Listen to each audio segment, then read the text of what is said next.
ഈശോയുടെ വിലാവിൽ കുത്തിയല്ലേ, അവിടെ നിന്ന് എന്തൊഴുകി രക്തവും. രക്തം എന്ന് പറയുന്നത് എന്നുണ്ട്, അല്പസമയത്തിനുള്ളിൽ പരിശുദ്ധമായ അൾത്താരയിലെ അവൻ രക്തം നൽകുന്നുണ്ട്, നമ്മെ കഴുകി വിശദീകരിക്കാൻ, നിന്റെ ദാഹം തീർക്കാൻ. ഇനി എന്താണ് ആ വെള്ളം?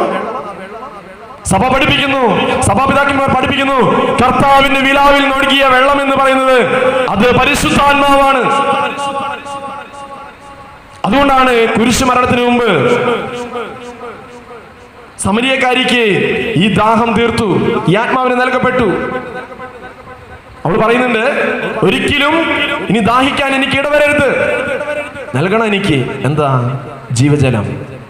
ഭൗതികമായ ജലം കുടിച്ചാലേ എനിക്ക് വീണ്ടും ദാഹം ഉണ്ടാകും.